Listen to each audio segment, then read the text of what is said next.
Hey guys, welcome to government jobs Gyan YouTube channel. Guys, आज की इस वीडियो में हम बात करेंगे IBPS CRP POMT13 रिक्रूटमेंट के new notification online form apply process के बारे में। जी हाँ दोस्तों, institute of banking personal selection ने CRP प्रोबेशनरी ऑफिसर और मैनेजमेंट ट्रेनी 13 के लिए नोटिफिकेशन रिलीज कर दिया है। यहाँ पर 3049 खाली पदों को इस भर्ती रिक्रूटमेंट के तहत भरा जाएगा। कैसे आप इन पोस्ट के लिए बिना कोई मिस्टेक किए हुए अप्लाई कर सकते हो, इसकी पूरी जानकारी हम आपको इस वीडियो में स्टेप बाय स्टेप देंगे। बस आपको इस वीडियो को स्किप किए बिना शुरू से लेकर एंड तक देखना है। उसके बाद वीडियो पसंद आए तो इसे लाइक और शेयर कर दें। चैनल पर नए हो तो इसे सब्सक्राइब कर लें। तो गाइस, बिना कोई वक्त गंवाए चलिए शुरू करते हैं। आपको इस वीडियो के डिस्क्रिप्शन बॉक्स में हमारी वेबसाइट IND-sarkari-naukri.in के इस पेज का लिंक मिल जाएगा। यहाँ पर आपको इस भर्ती के रिगार्डिंग पूरी डिटेल प्रोवाइड करा दी गई है। IBPS ने PO मैनेजमेंट ट्रेनी POMT के 3049 खाली पदों को भरने के लिए नोटिफिकेशन रिलीज कर दिया है। 1 अगस्त 2023 से 21 अगस्त 2023 तक आप ऑल इंडिया से अप्लाई कर सकते हो। बैचलर डिग्री धारक कैंडिडेट्स यहाँ पर अप्लाई कर सकते हैं। आपको इस पेज को नीचे स्क्रॉल डाउन करना है। इंपोर्टेंट लिंक सेक्शन में आकर ऑफिशियल नोटिफिकेशन PDF लिंक पर क्लिक करके इस भर्ती के नोटिफिकेशन को ओपन कर लेना है और इसमें से आपको पूरी डिटेल रीड कर लेनी है। दोस्तों, यहाँ पर IBPS CRP POMT13 recruitment conduct करने जा रहा है, जिसके तहत यहाँ पर 3049 खाली पदों को भरा जाएगा।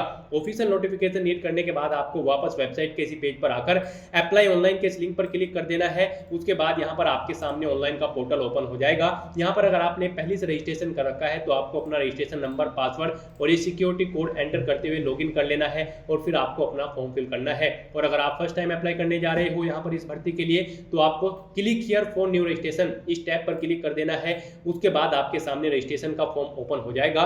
यहाँ पर आपको सबसे पहले अपना फर्स्ट नेम एंटर करना है। वही फर्स्ट नेम आपको एक बार फिर से एंटर करना है कंफर्मेशन के लिए। उसके बाद आपको अपना middle name, last name enter कर देना है। अगर आपका मिडिल नेम, लास्ट नेम है नहीं है तो इन्हें खाली छोड़ दें। उसके बाद यहाँ पर आपको अपना मोबाइल नंबर एंटर करना है।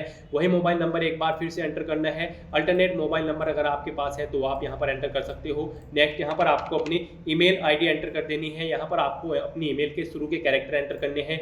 डोमेन आपको इधर से सिलेक्ट कर लेना है। फिर यहाँ पर आपको अपनी कंप्लीट ईमेल ID एंटर कर देनी है।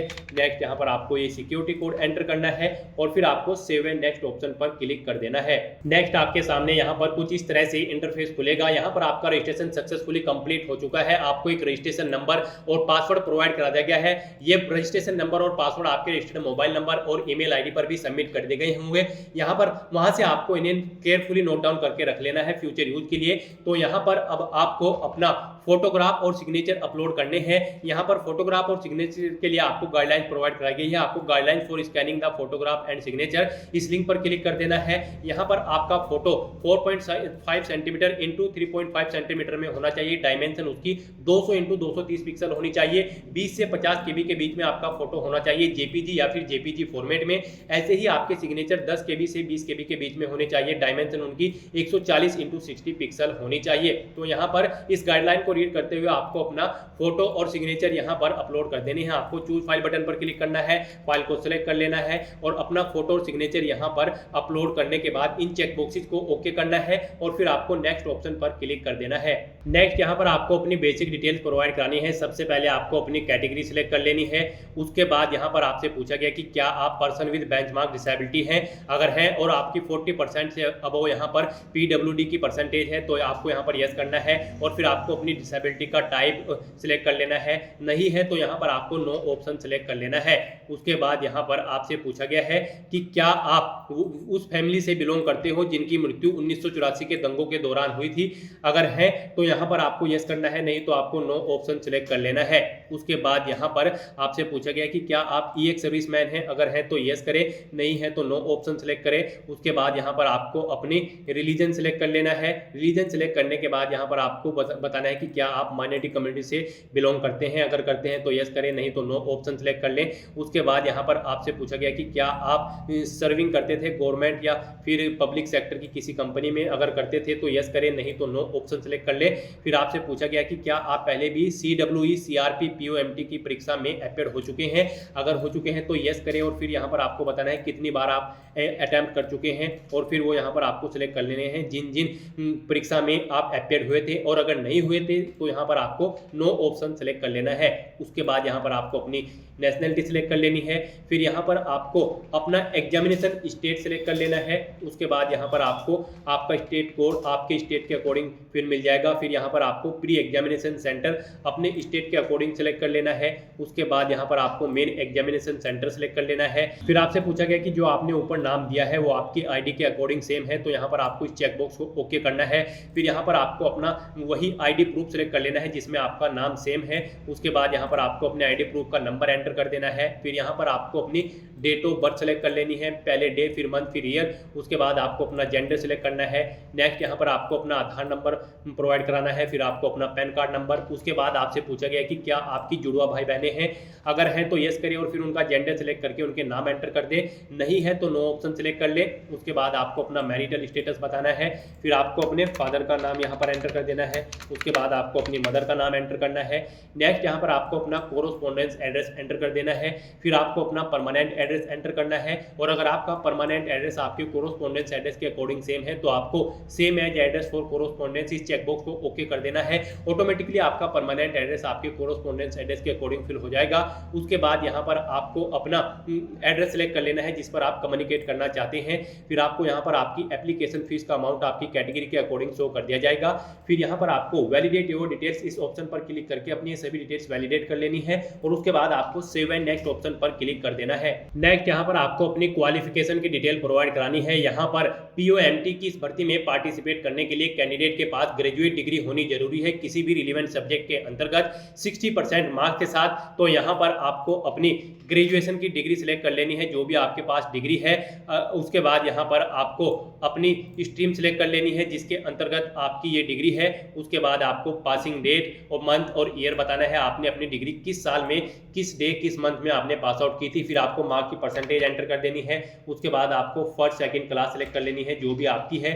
उसके बाद अगर आपने पोस्ट ग्रेजुएशन या फिर कोई प्रोफेशनल क्वालिफिकेशन कर रखी है तो उसकी डिटेल आप प्रोवाइड करा सकते हो, नहीं कर रखी है तो इन कॉलम्स को आप खाली छोड़ दें। फिर यहाँ पर आपसे पूछा गया है कि क्या आपको कंप्यूटर पर वर्किंग और ऑपरेटिंग नॉलेज है, तो यहाँ पर आपको यस ऑप्शन सेलेक्ट कर लेना है। और फिर आपको यहाँ पर बताना है कि आप कौन सा डिप्लोमा है, सर्टिफिकेट है या फिर डिप्लोमा है ऑपरेटिंग का या फिर वर्किंग नॉलेज के लिए। उसके बाद यहाँ पर आपको अपने एक्सपीरियंस की डिटेल प्रोवाइड करानी है। अगर आपको एक्सपीरियंस है तो यहाँ पर आपको सबसे पहले अपना नाम एंटर कर देना है। फिर आपको बताना है कि क्या आप प्रेजेंट में वर्किंग कर रहे हैं, अगर कर रहे हैं तो यहाँ पर आपको अपनी डेजिग्नेशन एंटर करनी है। फिर यहाँ पर आपको कब से कब तक आपको वर्किंग एक्सपीरियंस है, यहाँ पर आपको डे मंथ ईयर सेलेक्ट कर लेने हैं। नेचर ऑफ ड्यूटी एंटर करनी है। अगर जॉब छोड़ चुके हो तो उसके छोड़ने का कारण आपको एंटर कर देना है। इन डेट्स के अकॉर्डिंग जो आप सिलेक्ट करोगे आपके number of year of experience यहाँ पर कैलकुलेट होकर आ जाएंगे। फिर यहाँ पर अगर आपको एक से ज्यादा जगह वर्किंग एक्सपीरियंस है तो आप ऐड मोर इस टैब पर क्लिक करके एक और रो यहाँ पर ऐड कर सकते हो और अपने एक्सपीरियंस की डिटेल प्रोवाइड करा सकते हो। और अगर आपका एक्सपीरियंस नहीं है तो आप इस कॉलम को खाली छोड़ दें। नेक्स्ट यहाँ पर आपसे पूछा गया कि क्या आप प्री एग्जाम ट्रेनिंग लेना चाहते हैं, अगर चाहते हैं तो यस करें, नहीं तो यहाँ पर आप फिर उसके बाद आप यहाँ पर ट्रेनिंग सेंटर सेलेक्ट कर ले। नहीं चाहते हैं तो यहाँ पर आपको नो ऑप्शन सेलेक्ट कर लेना है। उसके बाद आपके कैरेक्टर से रिलेटेड आपसे क्वेश्चन पूछा गया है, आपको यहाँ पर नो ऑप्शन सेलेक्ट कर लेना होगा। यस अगर आप सेलेक्ट करते हो तो फिर आप एप्लीकेबल नहीं हो इस भर्ती में पार्टिसिपेट करने के लिए। उसके बाद यहाँ पर आपको लैंग्वेजेस की डिटेल प्रोवाइड करानी है। कम से कम आपको हिंदी लैंग्वेज आनी जरूरी है, उसमें आपको रीड राइट और स्पीक होना जरूरी है। उसके बाद अगर आपको कोई और लैंग्वेज आती है तो उनकी डिटेल्स आप प्रोवाइड करा सकते हो। इस तरह से यहाँ पर अपनी सभी डिटेल्स फिल करने के बाद आपको वैलिडेट योर डिटेल्स ऑप्शन पर क्लिक करके अपनी सभी डिटेल वैलिडेट कर लेनी है। और उसके बाद आपको सेव एंड नेक्स्ट ऑप्शन पर क्लिक कर देना है। नेक्स्ट यहाँ पर आपको अपना बैंक प्रेफरेंस सिलेक्ट कर लेना है। आपको जिस फर्स्ट नंबर पर आप जिस बैंक में जॉब करना चाहते हैं उसे सिलेक्ट करें, सेकंड पर जिसे सिलेक्ट करना चाहते हैं जॉब करना उसमें उसे सिलेक्ट करें। तो यहाँ पर आपको अपने अकॉर्डिंग ये सभी बैंक के चेकबॉक्सेस को ओके कर देना है। जिसमें आप फर्स्ट में जॉब चाहते हैं तो उसे आपको फर्स्ट नंबर पर क्लिक करना होगा। इस तरह से अपना बैंक प्रेफरेंस सिलेक्ट करने के बाद आपको वैलिडेट योर डिटेल ऑप्शन पर क्लिक करके अपनी सभी डिटेल्स वैलिडेट कर लेनी है और फिर आपको सेव एंड नेक्स्ट ऑप्शन पर क्लिक कर देना है। नेक्स्ट आपके सामने यहाँ पर आपका एप्लीकेशन फॉर्म का पूरा प्रीव्यू शो हो जाएगा। आपको सभी डिटेल्स केयरफुली चेकआउट कर लेनी है। कहीं पर कोई मिस्टेक है तो आप बैक बटन पर क्लिक करके एडिट कर सकते हो, नहीं तो आपको आई एग्री और इन दो चेकबॉक्सेस को ओके करके कंप्लीट रजिस्ट्रेशन ऑप्शन पर क्लिक कर देना है। और अगर आपने यहाँ पर अपने नाम में कभी चेंज किया है तो आपको थर्ड ऑप्शन को सिलेक्ट करना होगा, फिर आपको इस सेकंड ऑप्शन को अनसिलेक्ट कर देना होगा। तो इस तरह से यहाँ पर आपको इन डिटेल्स को रीड करने के बाद कंप्लीट रजिस्ट्रेशन ऑप्शन पर क्लिक कर देना है अपने अकॉर्डिंग। नेक्स्ट यहाँ पर आपको अपना लेफ्ट थंब इंप्रेशन और hand written declaration document upload करना है। आपको चूज फाइल बटन पर क्लिक करना है, फाइल को सिलेक्ट कर लेना है और अपने डॉक्यूमेंट्स अपलोड कर देने हैं। इनके लिए आपको गाइडलाइन दी गई है, यहाँ पर आप guideline for document upload link पर क्लिक करके गाइडलाइन चेकआउट कर सकते हो। यहाँ पर आपका लेफ्ट थंब इंप्रेशन 20 KB से 50 KB के बीच में होना चाहिए, जेपीजी या फिर जेपीईजी फॉर्मेट में, 240 × 240 पिक्सल में, 200 DPI में। उसके बाद यहाँ पर आपको अपना हैंड रिटन डिक्लेरेशन अपलोड करना है। आपका हैंड रिटन डिक्लेरेशन इंग्लिश में होना चाहिए और इसका साइज 50 KB से 100 KB के बीच में होना चाहिए। 800 × 400 पिक्सल में इसका डायमेंशन रखा गया है, 200 DPI में। तो यहाँ पर आपको चूज फाइल बटन पर क्लिक करना है और अपने सभी डॉक्यूमेंट्स को अपलोड करके सिक्योरिटी कोड एंटर करना है और फिर आपको सेव एंड नेक्स्ट ऑप्शन पर क्लिक कर देना है। नेक्स्ट आपको फीस पेमेंट करना है आपकी कैटेगरी के अकॉर्डिंग। यहाँ पर आपको आपके एप्लीकेशन फीस का अमाउंट शो कर दिया जाएगा। गाइस यहाँ पर जनरल ओबीसी को 850 रुपए फीस जमा करानी है, रिजर्व कैटेगरी कैंडिडेट को 175 रुपए यहाँ पर फीस के रूप में जमा कराने होंगे। उससे पहले आप एप्लीकेशन प्रिंट इस लिंक पर क्लिक करके अपने एप्लीकेशन फॉर्म का एक प्रिंट आउट ले सकते हो फ्यूचर यूज के लिए, फ्यूचर रेफरेंस के लिए।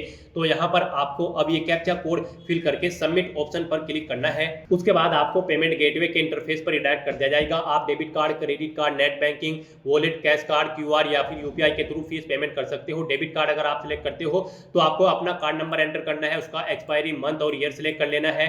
फिर यहाँ पर आपको उसका 3 डिजिट का CVV नंबर एंटर करना है, कार्ड होल्डर का नेम एंटर करना है और मेक पेमेंट ऑप्शन पर क्लिक कर देना है। मेक पेमेंट ऑप्शन पर क्लिक करते ही आपकी एप्लीकेशन फीस का सक्सेसफुली पेमेंट हो जाएगा और आपका एप्लीकेशन फॉर्म भी सक्सेसफुली सबमिट हो जाएगा। उसके बाद आपको अपने एप्लीकेशन फॉर्म का एक हार्ड कॉपी प्रिंट आउट ले लेना है फ्यूचर यूज के लिए, फ्यूचर रेफरेंस के लिए। तो दोस्तों ऐसे आप अपना IBPS CRP POMT 13 रिक्रूटमेंट के लिए ऑनलाइन फॉर्म फिल कर सकते हो। आज की इस वीडियो में बस इतना ही। आई होप ये वीडियो आपको पसंद आई होगी। अगर पसंद आई हो तो इसे लाइक और शेयर करें, चैनल पर नए हो तो इसे सब्सक्राइब कर लें। Thanks for watching.